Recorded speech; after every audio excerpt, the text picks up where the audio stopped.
There's something you hate? Paint hunger, What really world grinds your hunger, gears? world hunger. You know what I mean? Banner hygiene, right? We've talked about this. Niche cares Banner about hygiene. banner hygiene.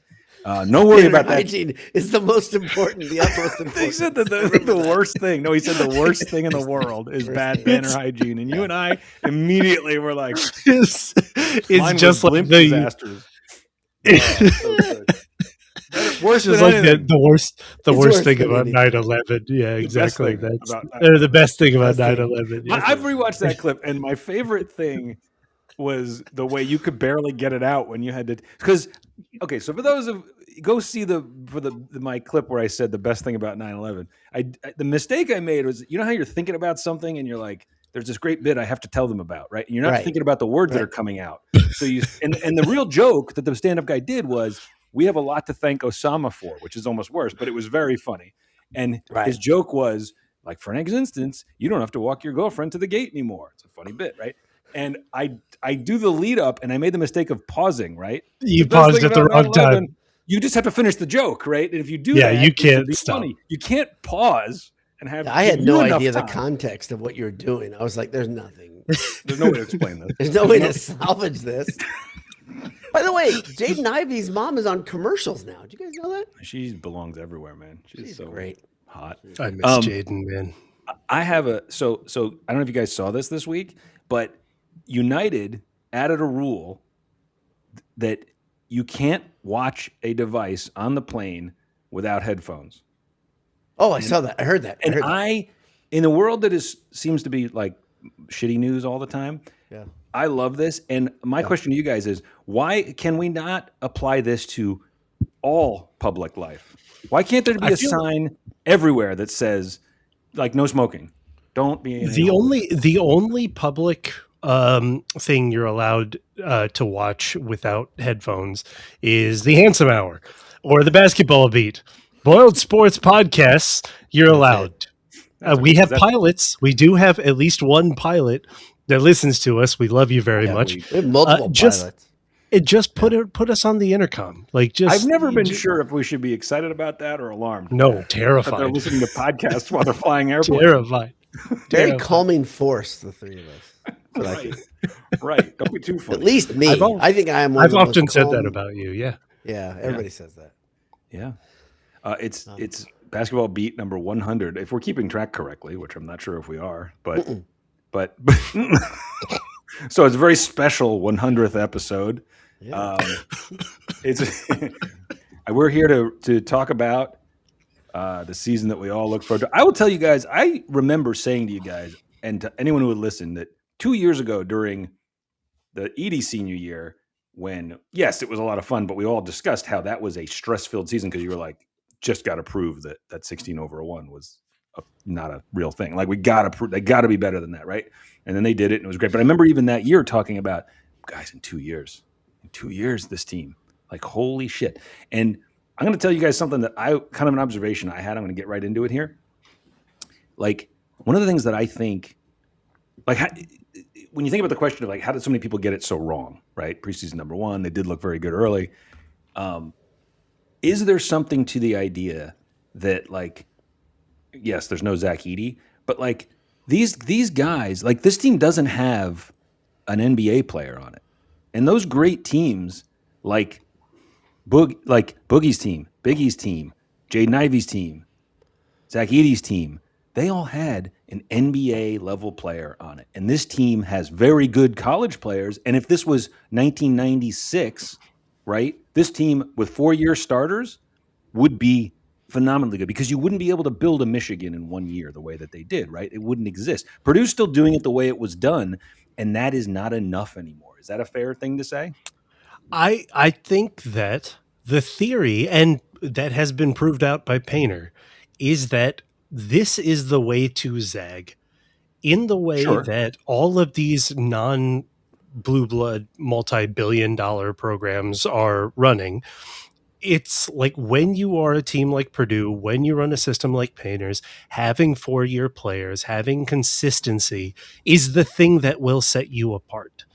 It is the thing that will also make up for, you're not going to have AJ Debenza, But you are going to have a Jaden Ivey that is a 4-star that blossoms into a top 5 player.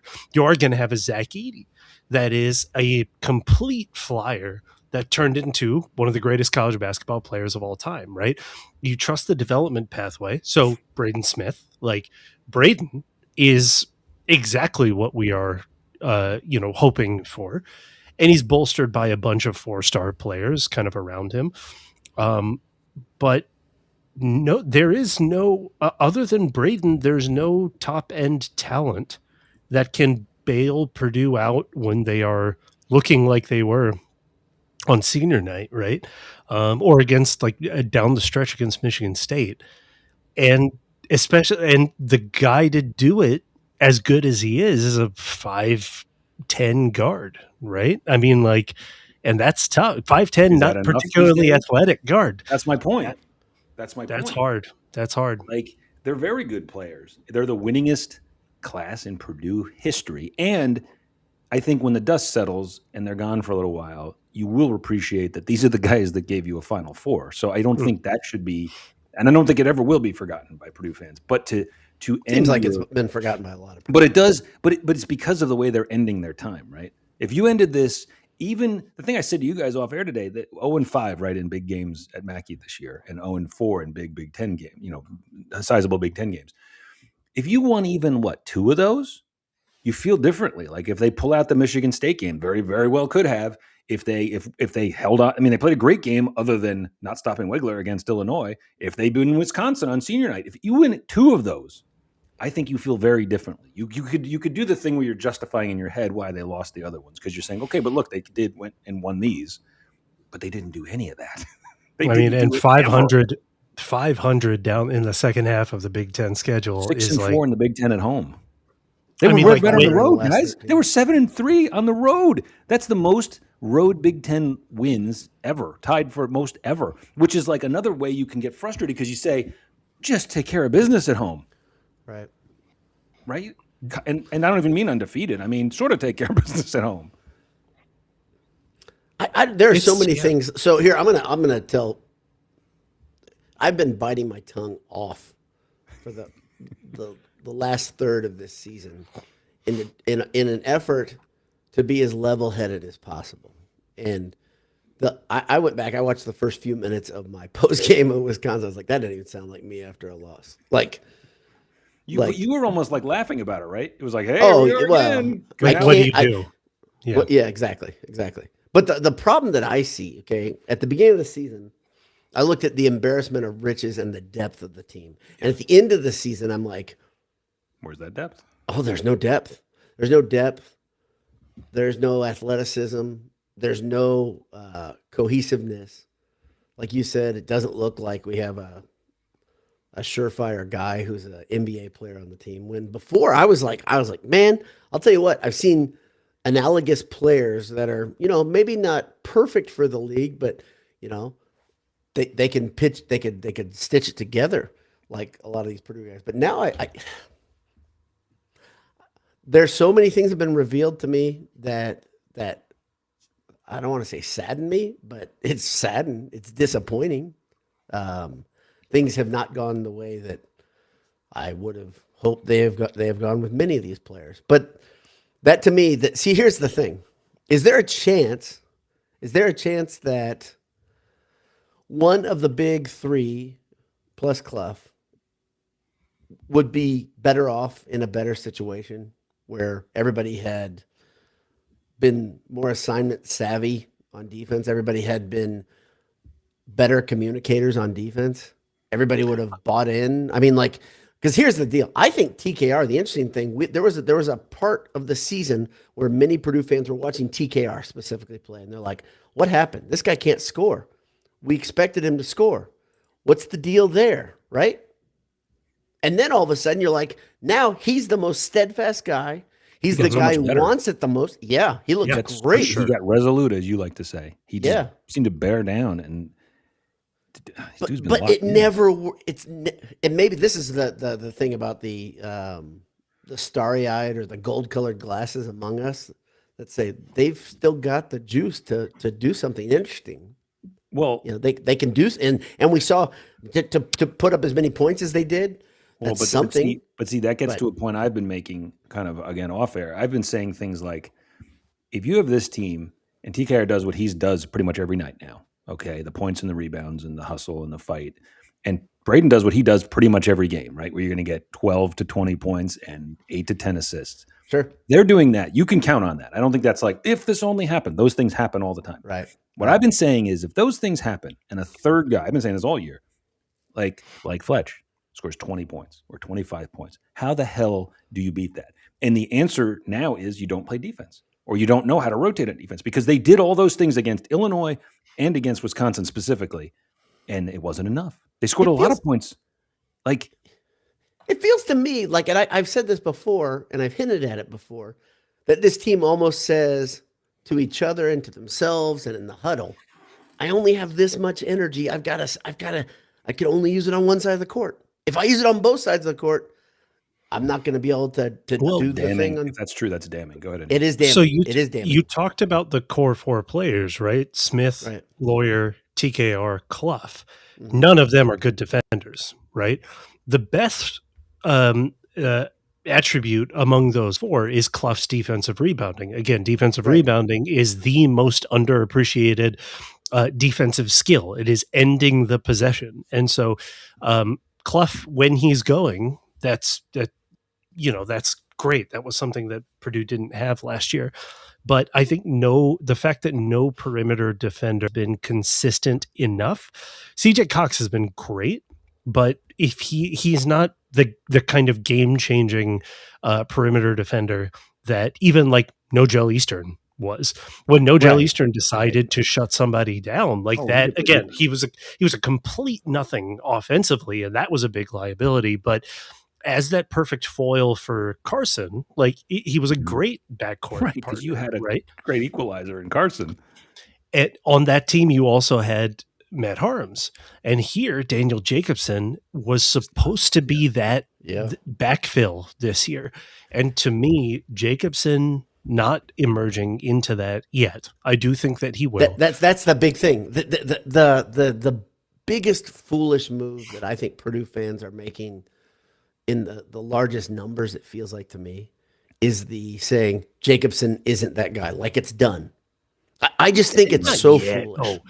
He's young. This is his first year. This is basically, and people act like the idea of the freshman wall that we've seen so many Purdue greats hit the wall, right? Hey, the winningest class in Purdue history hit that during their freshman year, during the FAU year. Right. Guys that have been very important.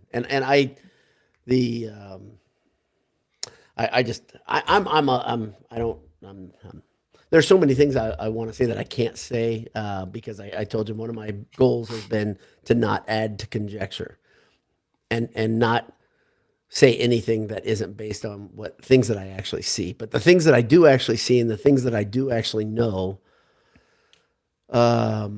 is that this team is not playing basketball as well as they can. And there are different things on defense that I'm bothered by, but one of the biggest ones is it seems like they don't understand fundamentals to me. Well, that's why I have this comment up on the screen right now. Is it as simple as keeping the ball in front of them? Sure. Yeah. Sure. If it it's right. There's a either or every time you make decisions, right? To try to overcome your discrepancies or your weaknesses as a player, right? But the thing that I look at, I mean, there are people that analyze this a lot more closely on the defensive end than I have, that say that this team just has such other problems, and you can tell the big one is they are not on the same page ever. No, it is like, again, Painter over the last 15 years, 10 years has really kind of reinvented himself around the offensive side of the ball. Yeah. Like Purdue has become like this great offensive team, where in the first 10 years of Painter's career, Purdue was a defensive team that scores, right? The difference, though, is that the scheme always remained the same. It was the pieces that were different. The defensive scheme relies on like even like like 2 passes away, being in a particular point, the guy defending on the weak side being in a particular spot. And it's like, this is the least disciplined defensive team I have seen outside of those 2 terrible years, like 13 and 14, right? And even those teams had AJ Hammons, who was a beast, and Ray Davis, right? who were A guy like Hammons can best, gloss over everything. Yeah, 2 of Purdue's best defenders in the Painter era were on those teams. And it's like, this team doesn't have that. Jacobson will beat this. I do. We were talking about NBA players. I do think Purdue has 2.5, maybe 3.5, but the halves are the seniors. I think the seniors, I think Braden will get a shot. I think TKR will get a shot. I'm not sure either one stick. Right. I think Omer Meyer is an NBA player, but he's young right now. And I think Jacobson's an NBA player, but he's young right now. And it's like, they haven't quite, I trust Omer Meyer, like, implicitly. I get it. Like, there have been moments, but like, to me, when he has the ball, I am not worried. But Jacobson's emergence, which is going to happen next year or the year after, it's like, that was needed on this team. The other big thing is that you lose Heidi, you lose Colvin. There is no like traditional wing, long athletic wing that you can even just put on the floor like Heidi last year, right? Well, the one criticism of the Purdue roster building that I do agree with is you lose those guys and you need another guy like that, or Lance or someone like that, and you go get Liam Murphy, which, nothing against Liam Murphy, but like, you didn't need another guy who was a scorer. Like, that was not what you needed on this team. So right? I don't. Yeah, but it's like, that's a flyer that you take on like a 10th guy, 11th guy, and you know, you sometimes you hit. You lost athleticism. You lost, like, it's really rearing its head now, and I guess it's easy to look at it now and see that. But if you're a great staff, you need to know that. That's right. There are a lot of people that know that about basketball than these staff that said athleticism was a problem. But again, like, I hate to do this. But there is an exact hole that is missing in this roster. A cannon catching shaped hole that was supposed to be a part of this team. Sure. That fills that exact role. And that just didn't. I don't think one guy but one guy's not going to make a difference either. These teams that are beating Purdue have at least 2 or 3 guys like that. That's why they kill them, the teams that beat them. But it takes one wing defender. It takes one wing defender to put on Wagler, right? Right. They don't have a guy. If a guy's going off, they don't have anybody that can put a cap on it. I like CJ Cox. Wagler is that. No. Yeah. Well, yeah, exactly. He's a solid defender, and he's clearly the best defender on this team. That's such a major difference. And I think as Purdue fans, we're not used to this. Jay, I thought about something yesterday that you're going to hate.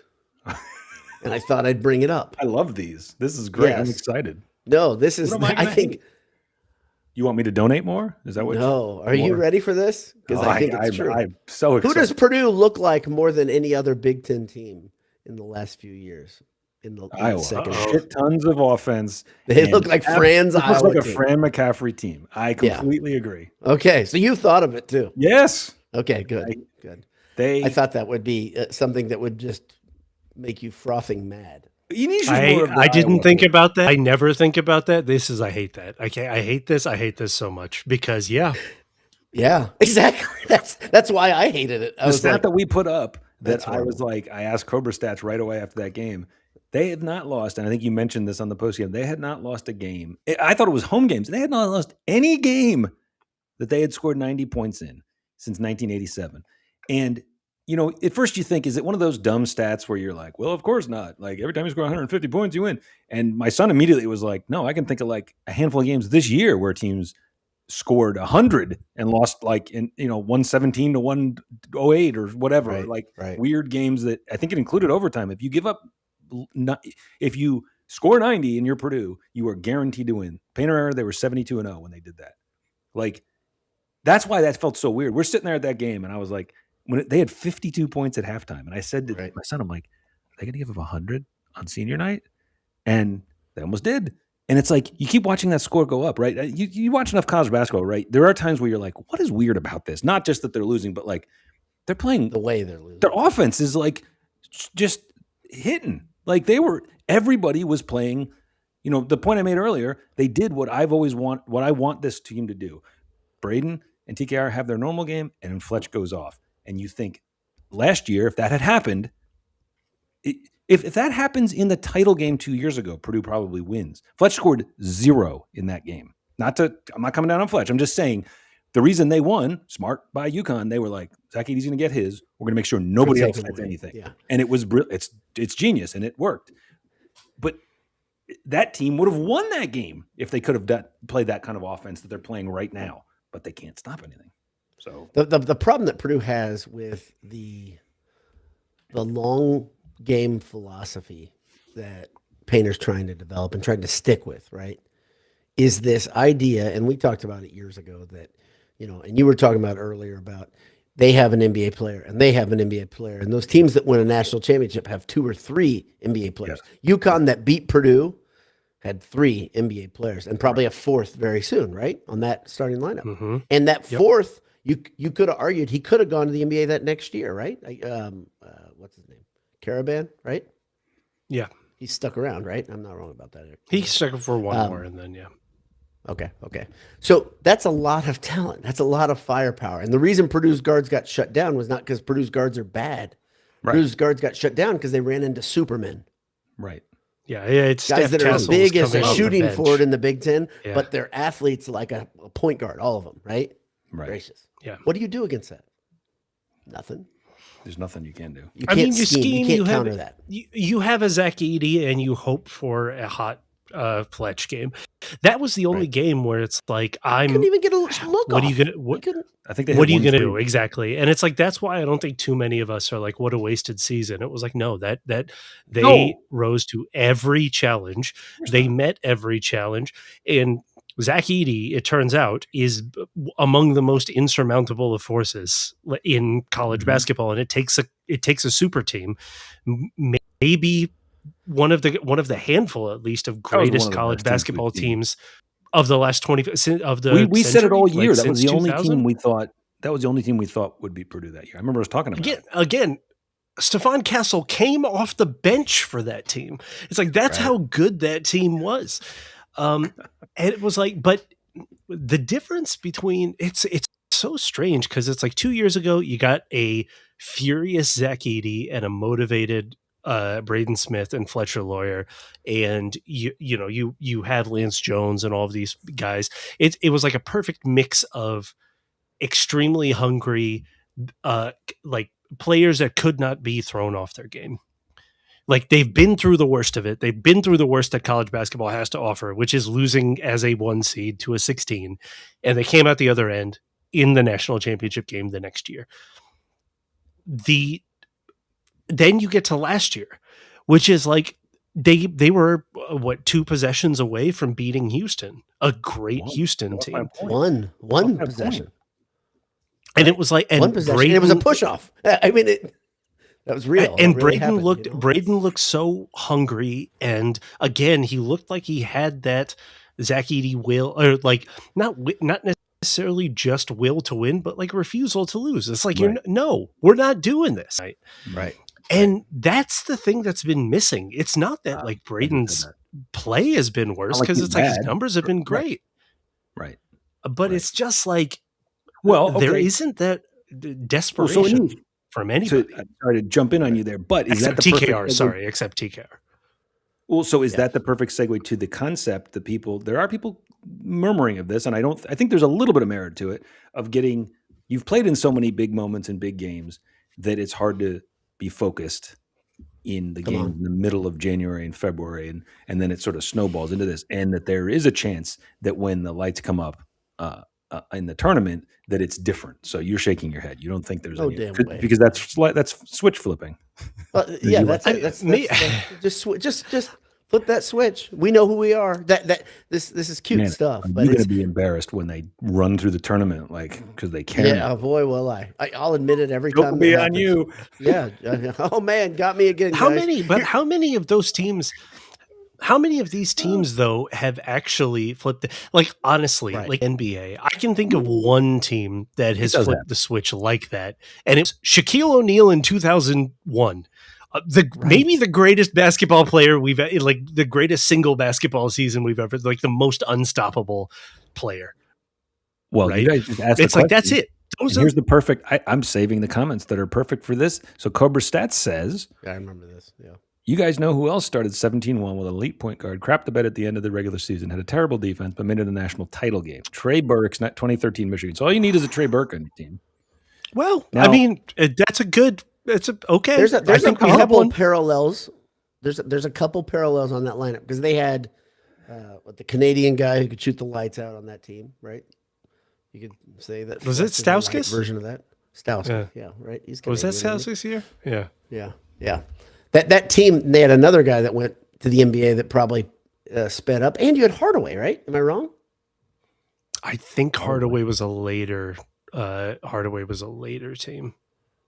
Okay, I don't have that lineup in front of me. Here's the thing: I know that there were 2 or 3 guys that went to the league on that team. They may not have stuck for long. But Stauskas was there for 3 years, right? Yeah. So like, and this is the thing. Okay, I'll go back to the thing that I was biting my own tongue off earlier. One of the guys that I said, okay, Fletch Lawyer, to me, his length and his ability to be a dead-eye shooter, you're like, okay, there's a place in the league for a guy who can knock down a shot at any time, right? Coming off the bench cold, hit the corner shot, go sit back down, right? John Paxson for the Bulls, or that type of Robert Horry, right?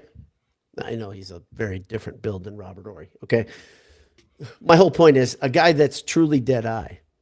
The NBA, there is always a focus on defense, right? That plus and minus now, right? Can you imagine putting him on an NBA roster right now and him trying to stay in front of a wing? Strangely, it's like 5 years ago I could have. The speed of the game, the athleticism, and the expectations on defense have, even in the last 10 years, have gone through the roof to the point where Duncan Robinson is probably like hey, if Duncan can make it, Fletch can make it, right? Right. He cannot see the floor for Detroit. Like Duncan Robinson cannot play. Like he is it's just, not can't play, but it's like that guy is no longer an X factor. He's a good player. He's a rotation player, but it's like he's a couple of years where he was he had a great couple of years, massive contract because of that. And that was when you could still hide somebody. You could hide Duncan Robinson on the non-shooting center, right? But it's like that doesn't exist anymore because Victor Wembanyama is in the league. You know what I mean? By the way, I brought up that roster guy. So see if this compares. So they had Glenn Robinson on that team as a freshman. I was gonna say it wasn't. I didn't think it was thing. Yeah. Mitch McGarry, Tim Hardaway Jr. was a junior. Nick Stauskas, John Horford, Karis LeVert. I mean, good Lord! Wow, that's a team. How many NBA players is that? 4? 5. Am I right? Yeah. McGarry played in the league. LeVert played in the league. Stauskas played in the league. Who did you say? Robinson. Of course, Burke played in the league, and Rob. I mean, goodness, that's 5 or 6 players from that are NBA. That was players. A really good team. Here's another one that I've heard. The 2013 Florida team backed out of the season, regular season 2. Okay, and guess what they had? 3 NBA players. Right. This isn't that, guys. That's the problem that I have. And I would love to. I'd love to be wrong. I just don't see anything. How about this one? About the way they backed out of the season. They didn't lose heartbreakers to good teams, right? They didn't have off nights. They had games where it looks like they didn't have pride in what was happening to me. Am I wrong? Am I out of line in that? It's nonchalant. Please tell me I'm wrong. Yes. I don't know about no pride, but it was just like, like we got it, and if we don't, it's not a big deal.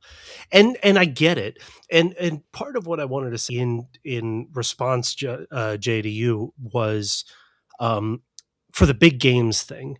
It's like this is something that because I love regular seasons. Regular seasons are when the excellent teams show that they're excellent, right?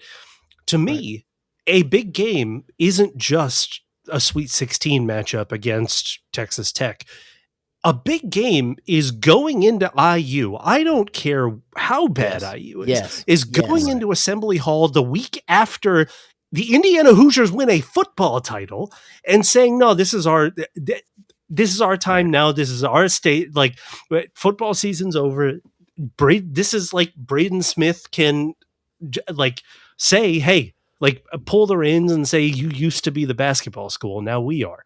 And then we go in and Purdue completely lays an egg, right? That's the kind of thing where it's like, no, that's a big game. Yeah. Like, that's not showing up for a huge game. I agree. Right? I agree. And so it's like, no, it's not single elimination, but it's like, does it have to be?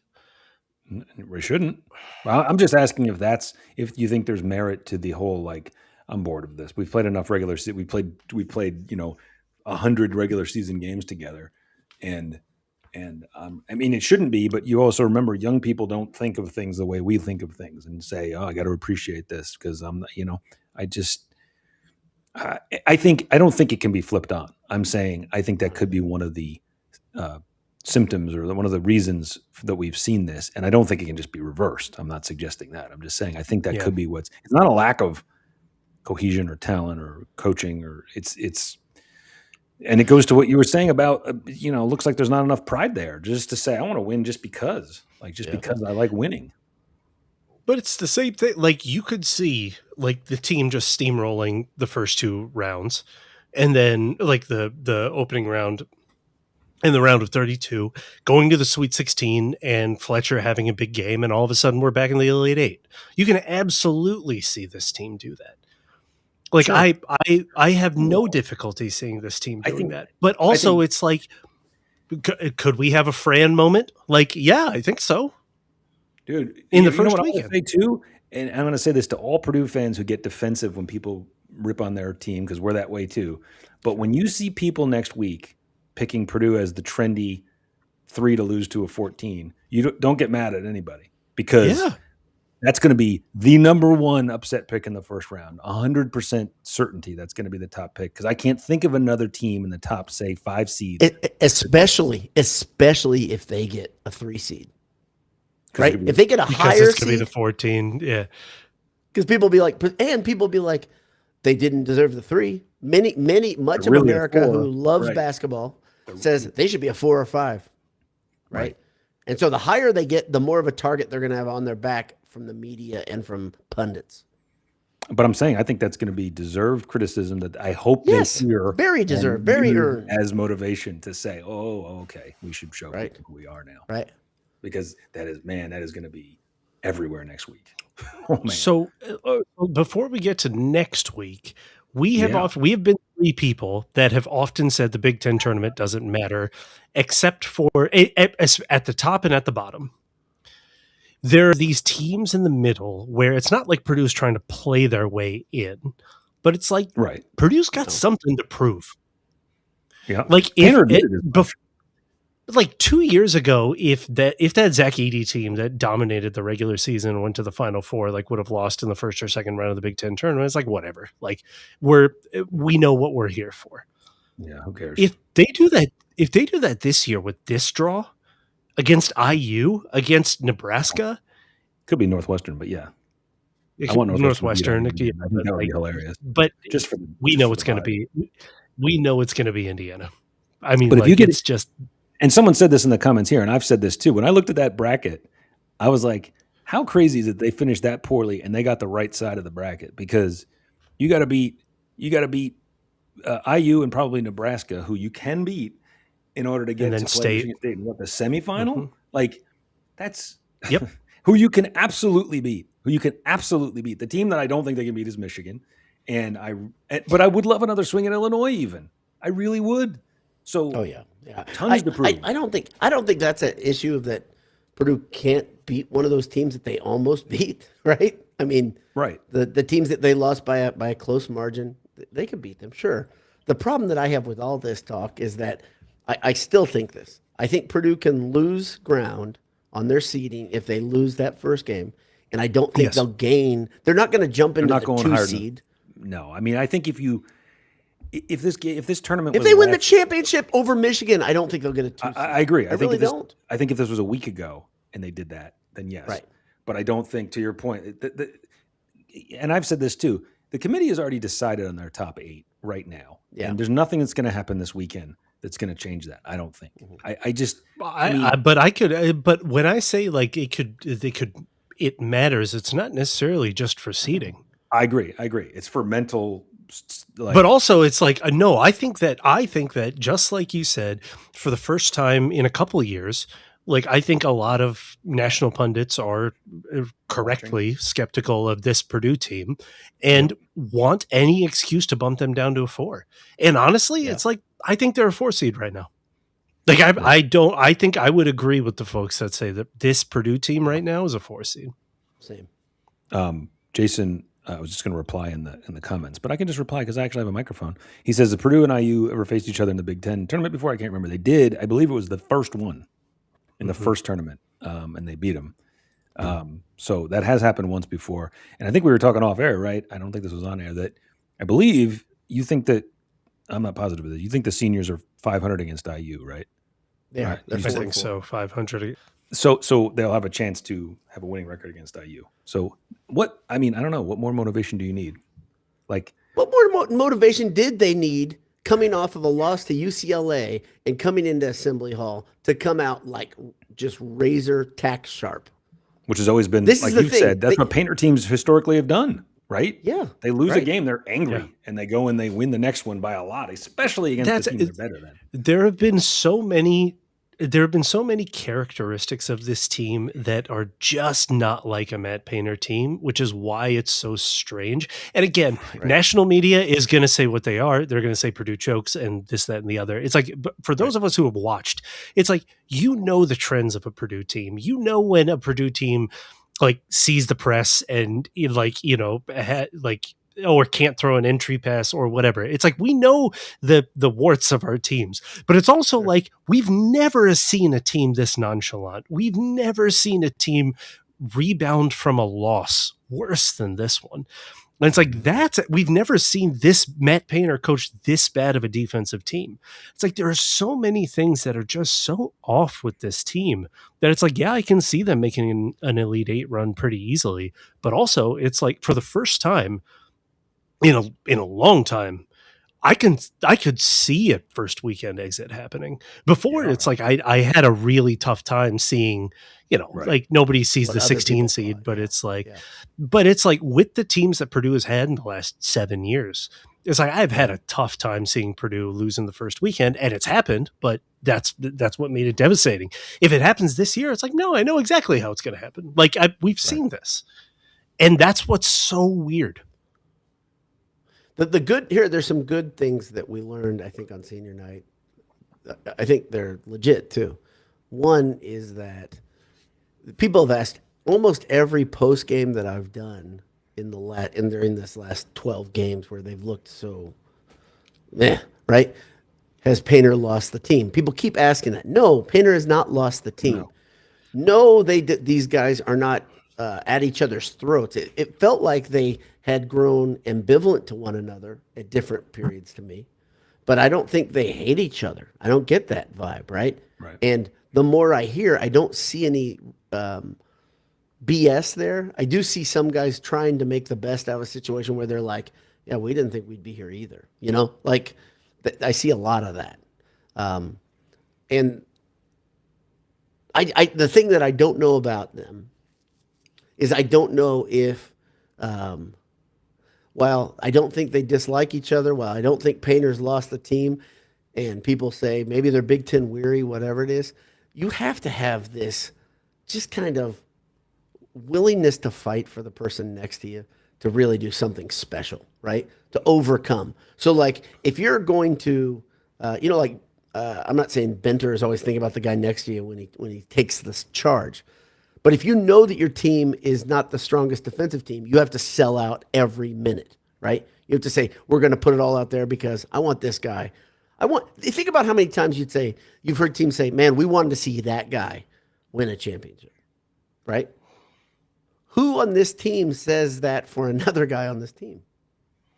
I mean, I haven't heard that in the presser. the rallying cry around,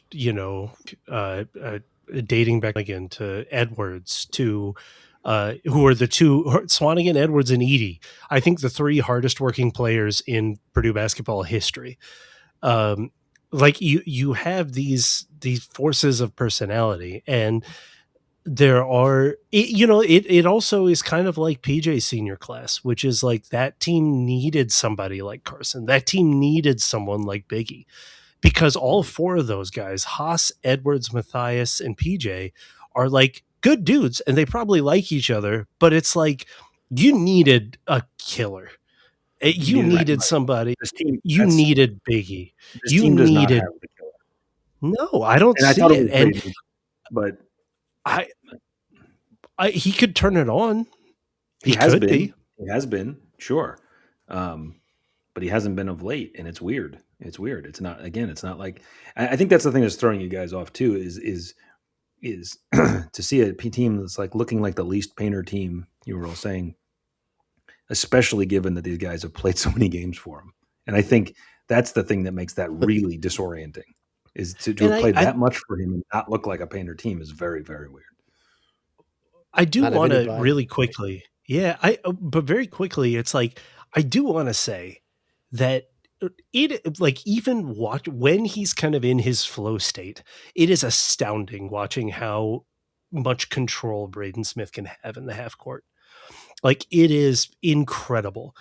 I mean, like, it is very, like, honestly, it is very Chris Paul like in that way. Mm-hmm. Like, that is how he dominates a game. Not in the fast breaks, not like Jaden Ivey, not like Carson, where he lights it up, where it's like he knows every angle, he knows every jump pass, he knows every skip pass that he's about to set up, every lob that every pick and roll and lob that he's about to throw. It is this complete control of the half court. And to be entirely fair, the Illinois game, the first half of that Illinois game was the best first half I've ever seen Braden play. Just the amount of control, like just dominance he had on that end of the floor. The thing is, it's like we're used to seeing Carson Edwards turn that up a notch, right? Ryan Klein, we're used to seeing turn up a notch.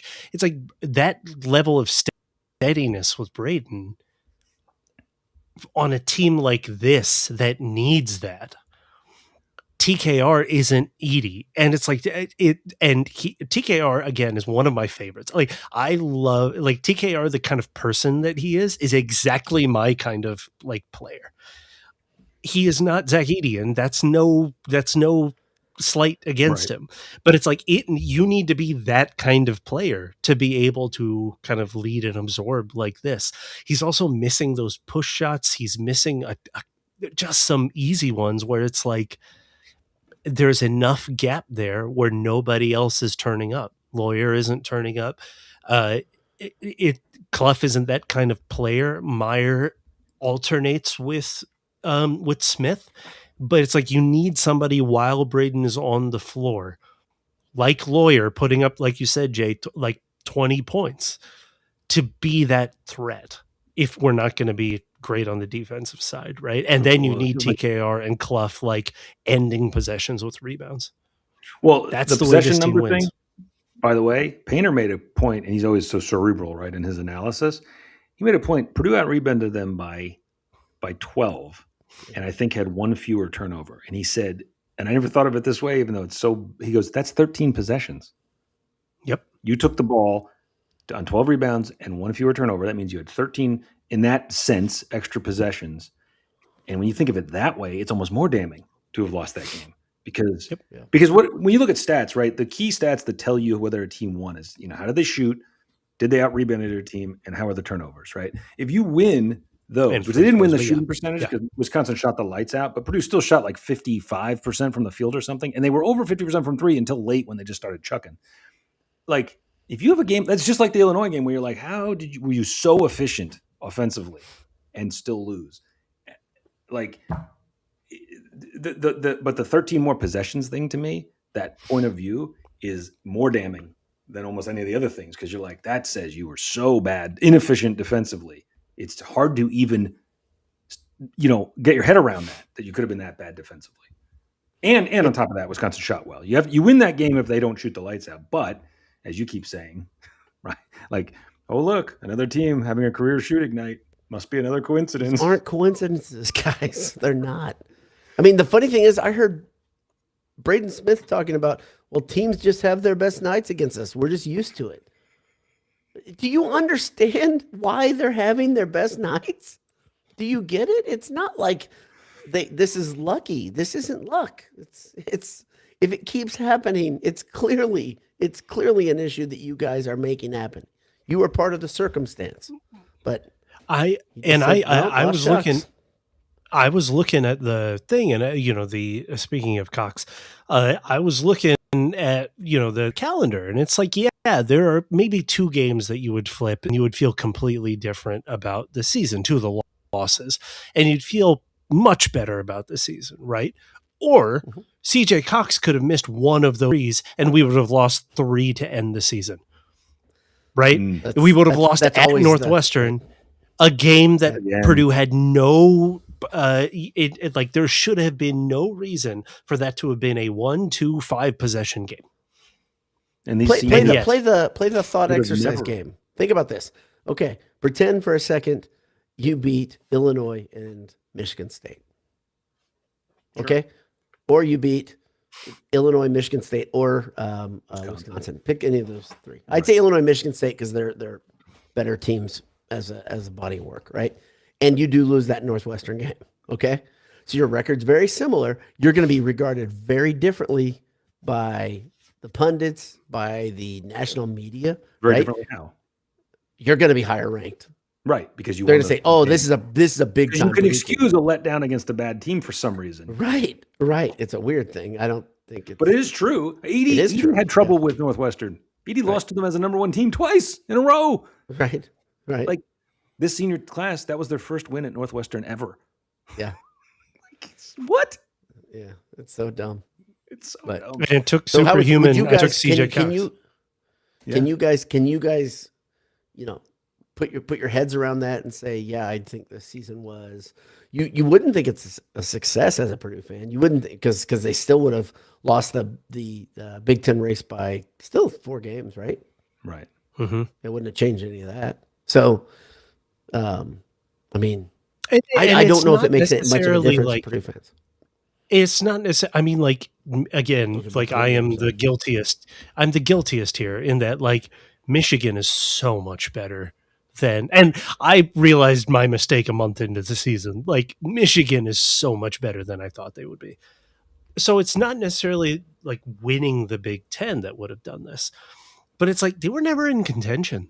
Like, I mean, like, honestly, for the second half of the Big Ten season, since mid-January, right, they were never in contention for the Big Ten title.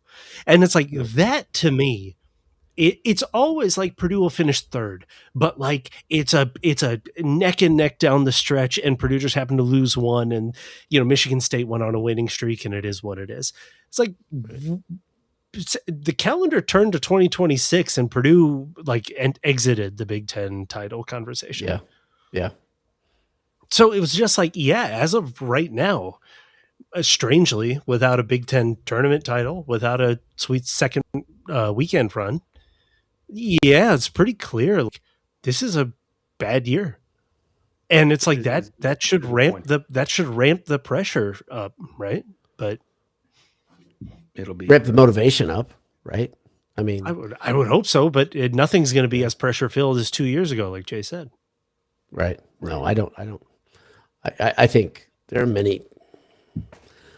I'd love to think all these guys have the same mentality of the people that are just like, they're just Big Ten weary. They're just, I don't believe. Here's the other thing about that. You have young guys on this team that just may not believe it, right? They're like, well, we didn't do it there. They weren't there when these guys were younger, and they, got on Zach's back and went and did incredible things, right? So the habits that have been built, it's not just among 4 seniors, 3 seniors, right? However you want to calculate it. I mean, it's the whole team. You make the point and it doesn't enter my head like this, which is why whether you making this point has always resonated with me. It's like if a player, for us 6 years ago, 2020, these are like the David Bell years. You know what I mean? David Bell, Rondale Moore, like, there it's like that. Imagine a player now, even a junior in football player now. It's like those players weren't even playing when they were in high school. Right. The generation clock is so strange, and it's like that is why it's so important year after year to do this, Right. and to have people that can. That's why I love last year, where it was like Braden took that mantle, and like there was still that intensity, and it's like he is as good as he was last year, Right. but it's like the desperation isn't there. Same with Fletch, like it's just not there. That's disappointing. That's real disappointing. Yeah, and that's a funny thing. That makes me feel really, I gotta say, it makes me feel really anxious or nervous about what comes the next few years, because you could have all of the things scrubbed clean that were like definitive Purdue attributes, and young guys don't even know. But you got it's Painter, right? So you got Omer Meyer in there. Like there are these players that will emerge because it's the people that he recruits more than the talent, or as much as the talent, right? Right. And to me, it's like, yeah, I could definitely see Meyer being one of these players, which is like, nope, get on my back. We're doing this. Like, this is complete control. Well, how about this? How about this one? The defense lives here thing, right? Jay's he's been talking about this for 2/3 of the season. Defense lived here, right? Defense moved out, and we saw it walk by on a Sunday stroll. It's like in Shawshank Redemption, which is like Brooks was here. Yes, exactly. That's it. It's a legend of a ghost, right? Gone. Brooks was here. Defense was here, right? But it's a weird thing. Think about this. To say that to a young guy, that Purdue's foundation as a program at one point was about hard-nosed defense and a bunch of dudes that were always selling out and getting bloodied, getting their noses broken, getting jaws broken, that sort of thing. Mason Gillis getting just trucked in practice and coming back and playing. Where is it? Right? I don't know. I mean, the closest you have is a redshirt freshman, right? Mm-hmm. He's not gonna change. I mean, they tried to feed off him, but it's not the same as a senior or junior, taking a charge or selling out. It's just not. So it's not his time. But so this again, is like the whole thing's uplifting to me. But the other thing is, like, how shocked would you be if Purdue went to the Big Ten title game, pretty easily coasted through to the Elite Eight, like 3 wins and I'd be shocked. I think that as deep as this crop of teams are, it's also like there aren't, other than Michigan, other than maybe the top 3, it's like there aren't these juggernauts that are just waiting in the wing. Yeah, Kentucky is a mid-seed. Yeah, like North Carolina is a mid-seed. They're not very good. They're not. They're very incomplete, and they're teams that, for one reason or another, you look at Kentucky specifically. He's not a good coach, right? So they've got talent, and they've got cool uniforms because they say Kentucky on them, but it's not the Kentucky of. Can't wait until TJ Otzelberger leaves Iowa State for the Kentucky job this offseason. Let's talk, I've been about the carousel, but it's like, if we're talking about non-Purdue teams, the Mark Pope, Coach Calipari saga at Kentucky tickles me so much because they pushed Calipari out for not winning enough, even though he won all the fucking time. Even in his down years, if you look, he still had really good teams, recruited well, put guys in the NBA, won a lot of games, and they had some tournament exits. Oh my gosh, they exited early. And they brought in Pope, and all the fans were like, he's going to fix it. He's going to turn around. First year, they finished like 6th in the SEC. And I remember people getting mad at me when I said, Cal finished 6th in the SEC or worse like once. And they're like, it's his first year. Blah, blah, blah. He goes to Arkansas, and they're already better. They're already better. They went Instant Arkansas. And it's Arkansas. And would you be shocked if Arkansas was in the Final Four this year? No. I wouldn't. No. I wouldn't. Would you be shocked if Kentucky made the second weekend? I would. Yeah. Very, very much. Yeah. And it's so fast. It's so great how fast it's been. It's so, God, it just, yum, yum, yum, yum, yum. I just want to eat it. It's so great. And they're one of the teams that spent over $10 million on their roster, by the way. Yep. Like, this is the thing. practice. These teams, there's a difference. Don't tell that to There's some a Purdue difference. fans. Don't do it, because they think that literally if you just max it out, then you're going to guarantee success. It's not that way. No. And in terms of the peer programs, like, I think Painter does as good of a job as any at identifying talent and identifying fit and selling fit to a role and being honest about that role and like all of these things. And it's like, there's a reason why Purdue had 3 seniors senior day that lasted all 4 years. And what I think the rest of the Big Ten, 6. Is that right? Yeah. Yeah, I think that's right. I think the rest of the Big Ten combined 5 or 6 players that lasted all 4 years and were celebrating senior day. Maybe a little bit more than 6, but like Purdue has 3. And it's like, there's a reason, right? And what the dividends that's supposed to pay are in continuity. In games like Northwest close, in games like closing out, showing up as Indiana, like closing out against Wisconsin. It's like, but where is that? And that's tough. To me, it's like, I can see this Purdue team just overwhelming the teams in the first 2 weekends. I can see Fletch having a big Sweet 16, and all of a sudden Purdue is and then bows out and is what it is.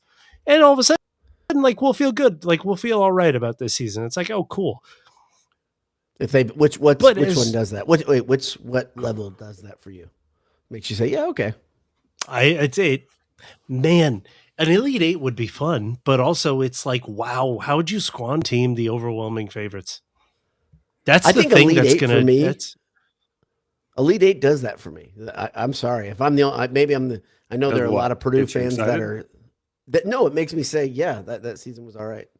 Right. Yeah. Oh, totally. Yeah, absolutely. But to me, it's like, I love the regular season, man. I loved that second Zach year, not because it was so intense, but because we won. We won and we won and we won and we won. Like, under all of that pressure. And it's like, Purdue had some pressure this year, but more so expectation than pressure, and they didn't. And that's really disappointing. And it's like, hopefully we get some immortal moments in the tournament or in tournament play. But it's like, people point to that Carson Edwards Elite 8 team as if it was an all of a sudden kind of run. Hey, do you remember where they finished in the Big Ten that year? They won the Big Ten. Didn't they win the Big Ten? They won the Big Ten that year. At Northwestern. They won the Big Ten that year. Right? Oh, is that right? Carson Edwards took a bad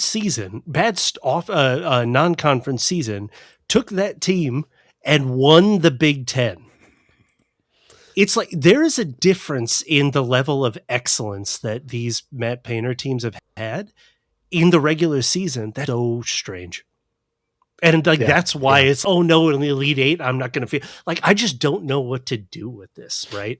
And you're right. It'll be great. If we make it if Purdue makes it to the Elite 8, it'll be awesome. I'll be there. It'll be fun. But like, it's just, I don't know what to do with myself after a season like this, because we haven't done it ever really. The thing that I think you have, maybe we all have in some level, is that you've thought about it way too much. It doesn't get you anywhere, make you feel any better, right? You're not going to feel any better about it. You're not going to come to closure about this, I don't think, where you're like, that's why it happened, right? I don't think you're going to do that, There's not, for a long time, well, we know, so this, we talk about TKR coming on, we know he was injured early, right? And maybe he got healthy, and that's part of the reason that he couldn't do it early. I don't know if it changes anything if he was healthy during that span, right? Because that part, they were playing better together as a team. They were fine. Yeah. Right. Yeah. So when he's back to full, badass mode, this is the worst version of Purdue. It sucks. So I have a couple pinned comments, just two or three that I wanted to. Oh no, one we already talked about. Joe Hensley asked us what we thought of the Big Ten tournament draw, which he said I don't think it'd be much better. I agree. I don't think that could be much better. And then I have two related to a niche. Downtown Indy Boiler asks, guys, still curious, over under the amount of Cougars that hit on a niche this upcoming football season. Over under, right? I don't know, like 5.5. 5.5. Yeah. Yeah. I don't know how close that was with our latency, but that's, yeah. I think that's a perfect over under because if he's not on his game, maybe it's 4 or 5. If it's a typical in each season, you're going to see 7. Hey, we're going to go. Would you take the over? You take the over on that 5.5? Yeah, we might. Well, now it's a challenge. We'd have a West Coast trip to a place where they. Yeah, hey, sunny who LA. knows? Niche walking around LA with sunglasses on. Oh my goodness, that'll be hitting one weekend. Smolder. You kidding me? Oh my goodness, is that a niche? Oh, and you guys think I'm making this up? Everywhere we go, and I'm not exaggerating. We were in line to go into Virginia Tech, and a group of people stopped, and we're like, "Hey, it's a niche." Now they weren't Cougars, but that's just because they weren't. My sister-in-law was right there, and she's a Cougar, so She is. Hey. He goes, "Hey." And then the other question, Watcher of the West asks, Niche, where did you get the Purdue poster above your head? It is an eBay find. It's a beautiful eBay find. It has the 3 Amigos on it. I think that's the most recent team that's on there. So I love it. It's they're in the corner. The most recent team is the 3 Amigos. It's just so fun. I love it. I love it so much. But I need to get some updated ones. Also, this picture of Mackie, I am in it with my face painted in Is that the game that was on the commercial for all those years? Yeah. Well, I don't know if it was the same game, but it was the same season. Oh, because you painted your face for multiple games? Is that what you're saying? Yes, because I'm an insane person. Just an absolutely insane person. I've got to update it. I got to get Zach back here. I already got Carson at all times. I need to get Zach back here. I need to get Rondale. I need to get Dowdy always has it behind there. I need that no joke. You're right. I have the no joke, and I have that one up above it is the Edie blocking connect, which is still one of my favorite photos. That one's. You've got a different one. My God! Oh my God! I've got to. That's it. Widescreen. Yeah.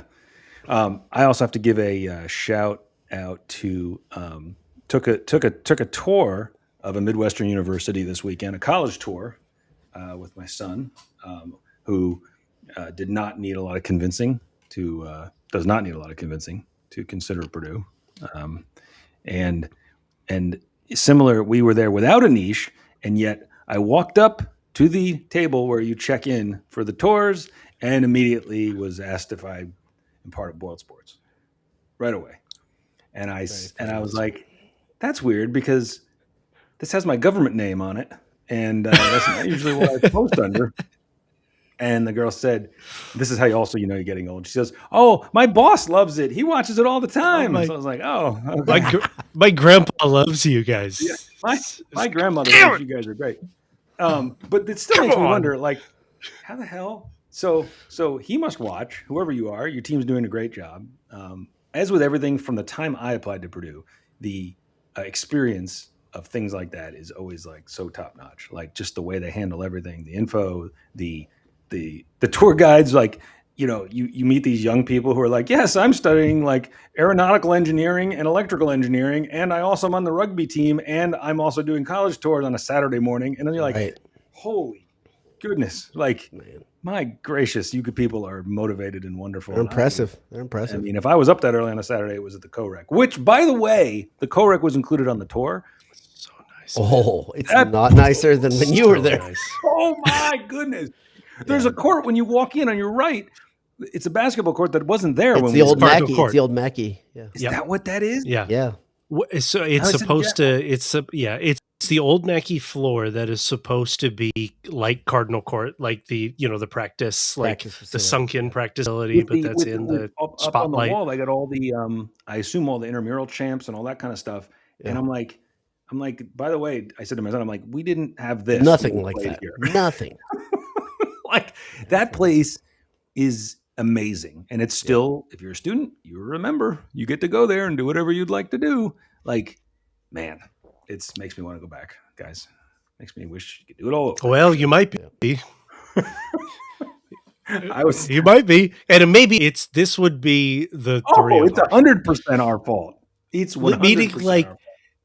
Like the little boiler down going, it was like that was always going to happen. There's nothing that would have changed that. Yeah, exactly. I am familiar with this affliction. Yes, there's nothing that would have changed this.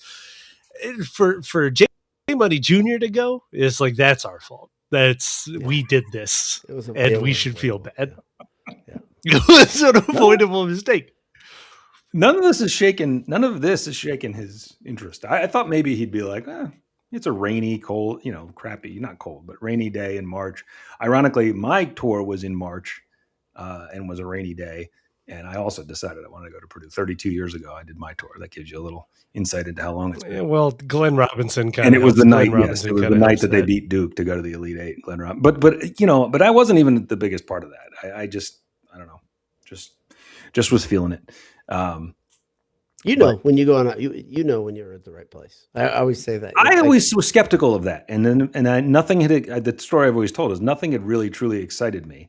And my dad was like, "Why don't we go out and look at Purdue?" Because I'd gotten in there.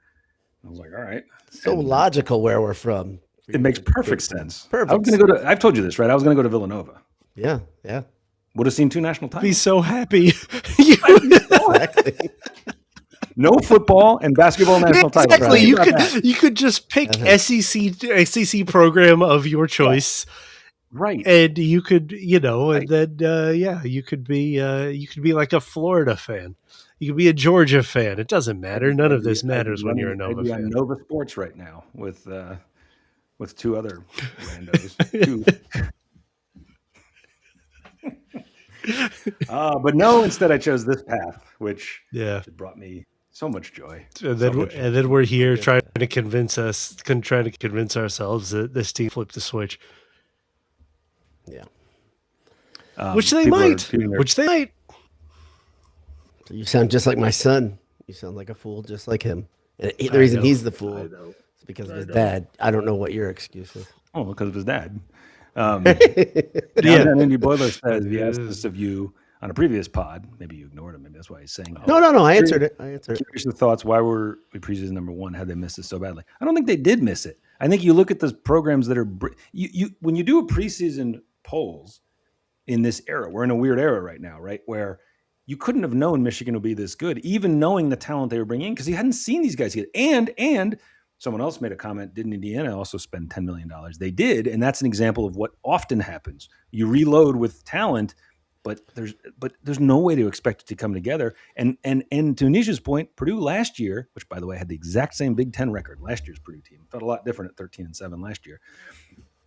You see what they're coming off of and adding, and have that much more experience, and almost beat Houston and go to the Elite Eight, and you say, yeah. Why would that's the safe bet? If you're making votes at the start of this season, that's not getting it wrong. That was the right thing. And you've got a guy like Painter who does know basketball. Remember, he leaned into that stuff hard. He talked about championship or bust. He talked about that at the start of the season. He wasn't afraid of it, which we were happy for him to say that, to not hide from it, to say, that's the goal. Of course, that's the goal. Expectations. It was not the expectations that were wrong. It was the performance. The expectations were set as high as they should have been. And people also look at a history of Purdue teams always getting better defensively the more they play together. So how did you not see the defense getting worse throughout the season? Well, you couldn't have seen that if you look at history of Purdue Painter teams. You could not have thought that was likely to happen. We felt last year they were a decent defensive team that just couldn't rebound and couldn't protect the rim. Right. And this is what I think I answered this question, this question, because I said, think about the needs that they had to be fulfilled to get better, and then they got the need. Exactly. They did the thing. We excused the lack of defense and rim protection last year and rebounding because we were like, well, who's going to do it? They don't have a guy who does that. Then they get Clough and you say, okay, well, they plugged that hole. That's good. And they've got Jacobson behind him, who is a Jacobson shot back. blocker. Right. Yep. Right. Who did block shots. And you made a great point. I thought on the postgame, I hadn't thought of it this way either. You said their defense was good in the sense that they had, I think it was like 5 steals and 4 blocks. And you were like, yeah, so they made 9, but they were dramatic possessions created. Right. That 9 dramatic defensive plays, but not fundamental defensive play, which is, again, why this, when you sit there saying, why does this feel so weird and so off? It's because you can do stuff like that, but not do the basics. Right. Like that. No, most teams that are bad defensively are just bad defensively in all respects. They can't do, because if you can block and steal, those are usually the cherries on top of playing good defense. Right? Okay. Yeah. I'm on the roll here. No, it's Joe Hensley misses playing volleyball at the co-rec. Dude, I was talking about this the other day to my son. They don't play volleyball anymore, really, I don't think. Well, they probably don't have a billion racquetball courts anymore. Right. That's part of it. Do they even still? I was going to ask that, then I thought it'll make me sound like I'm 150 years old. No, now it's the pickleball. So like at Pitt just built a, several $100 million gym finally. And they have like 2 sets of basketball, like multi-purpose courts, and one of them is permanently pickleball, and it just gets under every one of my nerves. Why? Just pickleball, man. Why go? Just go. We're not children. We're not children or geriatrics. What are we doing? They play tennis or basketball. Hoop. What are we doing? But volleyball is a game that really doesn't exist anyplace but on a college campus. On a Purdue campus. I'd love volleyball. Yes, absolutely. I'd love this. It's a baby game. I remember when I learned of that game, and I was like, so it's volleyball with a giant racquetball. It really was a giant racquetball. Right. You played it with a big blue ball, right? When you hit that thing, that noise. Yeah. It was a big racquetball. Yeah, it was a fun game. I didn't play any volleyball after sophomore year either. That's the other thing. I played it like 4 or 5 times freshman and sophomore year, and I don't think I played much after that either. We played basketball. It's a social game. It's a girl boy group game. Yeah, yeah. And by then we were playing basketball every time we went to the co-rec. Exactly, like a lot.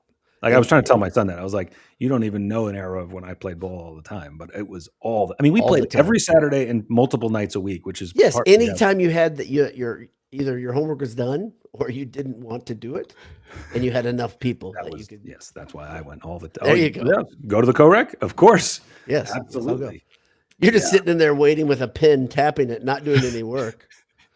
I wish someone would call me. Not to be an old man, but it was easier to. I feel like it was super easy to get. Maybe because you were around other like-minded slackers, and it's easy to get 10 guys to go play. You'll never have that's one thing I lament that you never have that again, where it's so easy to get a pickup game going. Right. Get a wiffle ball game going real quickly out, in the yard right there. Right. And I'm somebody who I tried to hang on to that as long as I could. I would organize pickup basketball, at churches and whatever. And it was like herding cats. I couldn't get my friends to all, people would say they're going to be there. And then I'd have like 2 people not show. We needed them. We needed everybody to show. Because we're fat and old and we're going to wear out quicker. You need subs, like when Anish plays pickup. Right. Like exactly. I was so mad. I was so 6? mad. We have 6. Exactly. You do want to run 5? Cool. We got our 6 guys. What are you talking about? Somebody brought a horn. That's sub. He's grabbing his jersey. Get out of here at this shit. Yeah, he pulls off the breakaways. Yeah. Oh, finally, I'm getting some minutes. I do have to say the first. We got 1 minute. Why are breakaways not at all popular anymore? I have a real problem with this. I really do. I need to make mine a part of the rotation, and mine were given to me by 1J Money on this call. It was amazing. They're incredible. It's hard to find 36 length breakaways. Well, but they're gone. Aren't they gone? Yeah. You can't, real teams don't wear them anymore. They're the coolest thing ever, and I don't understand why high school teams wouldn't wear them. I would, yeah. It's an old man. It's an era thing. It's it's from a different bygone era. Nobody wore hoodie shooting shirts either back then. I remember when those came out, everyone was like, "Whoa, my god!" And now they're everywhere. My son's team. Yeah, I'm big hoodie shoot around It's guy. cool. That's my, It's cool. I love it. But it was, yeah. remember when they introduced him in the NBA and everyone was like, oh my gosh, why do they have hoods on? Hoodie Mellow, man. Dude, you get in the zone. You put this down That's a it. little This further. is me. This is me. You're mentally, you got your music in there. You got the headphones on, right? Yep. Oh, I got the headphones. Yeah. Yeah. Ooh, you are getting so focused. The Achilles tear is coming. The Achilles. I just want to let you guys know. ACL, the Achilles tear is coming. Achilles. I'm still playing with these college kids, and it's like, no, this is not a good idea. I know that. No, it's not. We've discussed this multiple times. We like watching you get old in real time. It's something that's going to happen. It's going to happen all of a sudden. It's happening. Not going to happen. Don't do no. Oh, but don't the do Achilles. colossal injury, okay, don't do that. Don't do that. Don't do what? Don't do the Achilles injury, please. No, please. no, I wouldn't recommend. Listen, that. Jason Just Tatum's how about back. this? How about Ty's this? How gonna about come roll back. an ankle? Do what I did. Roll an ankle and say, I I have no professionally idea roll how I ankles. did it, and I'm done. No, it'll be so for me. It was one that was so bad it put me in a boot, and I was like, "What am I doing?" I had 2 kids. I'm like, "What am I doing? What you can't? I've got to drive to Michigan for my job, and I've got a boot on my foot. I had This to is trade okay. cars. Okay. Downtown Indy Burglar is 100% accurate. These are the 2 most angry that I've been in the last 6 months. Subs in pickup basketball or kicking a 65-yard field goal against IU last year. 2 times I never saw Anish so mad. I turn into a different person when I'm on the reason. pickup court, and that 65-yard field goal just like sent me in a way that usually football doesn't. But it was. Right. I think it was just the buildup of last season. Yeah, Joe's also being a little mean to us here. Thanks Yeah, for that's the hurtful. annual basketball pay. That's hurtful, Joe. And this is our 3rd of the season, 3rd or 4th of the season. Michael will come back. Don't worry. Cool it. Michael will be in our group chats. He got real quiet today. And then all of a sudden, when you suggest a show, he's like, just gone. Just like I'm sorry, I lost all internet connection. It's a ranch. Ranches down in Texas don't have that. That's right. You know, like consistency. Before we go, we should thank Tending cattle. we should thank our sponsors, our friends at Home Field Apparel, and we should also promo a thing. But let me just thank our friends at Home Field. But I was wearing one. I'm wearing. No, I'm not. I thought I was wearing my Tom's sweater. Anish looks excited. What did you want to say, Anish? Before I thank her, they released. I haven't spent my last kind of gift card that I got from them. They released Pittsburgh Pipers and the Pittsburgh Condors basketball team, the ABA and the B. Yeah, they got a big ABA push. Basketball like thing, and it's like, yep. These are the next Home Field things that I'm buying, I suppose. Gotcha. The Fighting Pedagogues also got me. That was so good. I mean, I have a Fighting Taters, which is definitely one of my favorite T-shirts right now. But our other sponsor, our friends at AJ's, I went in. I'm not out there as often as others are. I know, we're getting to you. I went in there, as always. I had the Big Jake, which is the one I've been looking forward to since he put it on the menu. It's basically like a bacon, egg, and cheese burger. It's fantastic. And did you, they also, by the way, yeah, did you see Jake there? Last time I saw him, he was swole, dude. I didn't see Jake. I didn't see either. He's protein loading and lifting. That's what he's doing. Well, I'm protein loading anyway. Exactly. So, so that was great. You'll always have a good time. You're on the way. You've heard us say that, but you will always have a good time. And as always, it was packed. Great vibe, and yet right away, good service. Never fails. And then we do have something to promote, which we should have mentioned earlier, but we can mention again, and we will mention all week. Boiler Dad will be doing a signing, I think. Sign language. Exactly. He'll be doing the entire show via sign language. So, yes, you'll be there on Sunday, right? I will. 4 p.m. on Sunday. So here's how it's going to go. 4 p.m. People have asked. I think Jay asked actually. The previous 2 years, I've done a selection show reaction, or I don't even remember. I think I go live right after it's final, and that's what I plan on doing again. But at 4 p.m., we're gonna have bourbon and rye tastings that you can buy into if you'd like kind of like a flight, and the bourbons and ryes are going to be chosen by Jake and I. So that's fun. So I'm supposed to pick out some. He's going to pick out some. And then we can all talk about, heady things like bourbon and rye. And if you're into that sort of thing, if you're not, I believe they'll have the BS magnets at the bottom. I think that'll count as a game day, even if Purdue doesn't make it to the championship of the Big Ten tournament. which I'm not holding my breath, and then a live show from AJ's like we've had the last couple of years, and I actually the mic should be even better. Every year, the first year was it was atrocious, but it should be better. No, I don't think it was atrocious. I think it was fine. Oh. You had some good mic technology in Mackie this week, Jay Money. I did. That's good. I did. I brought my. I brought a mic. Is that? Well, is it like new technology? Yeah, it's is new. like CERN developing It this is. out of MIT? It is. It's you just it's for the high end. It's a Very little expensive. pricey, about $15 on Amazon. Yep. You can get 2 in a box. Whoa. And then you can just it's crazy. And you can hear anything somebody says, even in a noisy arena, even when I don't think that really works. and there's things Without a clattering string? around. What? Well, yeah, it's Yeah, like Without a so. string from the it's cups? like a can to your phone. Yeah. It's weird. It's I wanted to test it out, and it worked. And it's funny because I should have used it, but I don't ever want to bother people. But I should have. We met Lance Jones. We saw Braden Smith's whole family. Talking with Lance, we didn't bother them, but talked to Brian Butch for a while, who's a way nicer guy than you might even believe. Like incredibly nice guy. Yeah, I know I'm anti-Wisconsin. I didn't like Butch at all. He was so nice. He was such a cool guy. And The one that intentionally hurt Lou Jack, so he can suck it. I haven't let that go. I don't blame you. I don't let it. He can I cuss would also Lou Jack. kill for Lou Jack. I would also kill for Lou Jack, yes.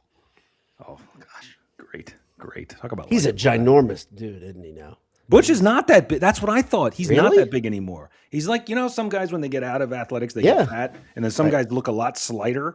He just looks a lot Okay. more, like shockingly. We got to go. Sounds like you're dating. We got to go. Speaking of like people that look completely different, this is what I hope we will end on. Please just go and look up what Kelsey Barlow looks like right now. You'll Google pictures of him and you'll think it's Ken. Kelsey Barlow is, I'm no longer making Kelsey Barlow jokes.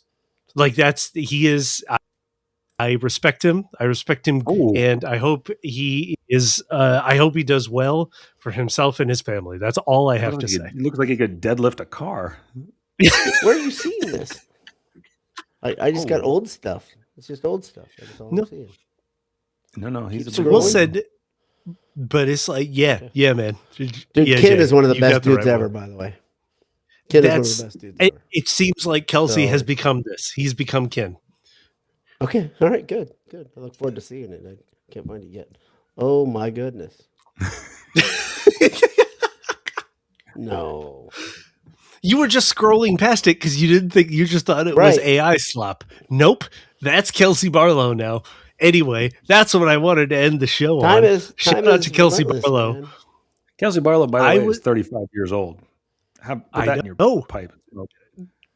Yes, our group. So, like the group that we had to camp out at Mackey was named after Kelsey Barlow, which is how I have such a fond connection to that fool. I love him so much. Yeah, he was great.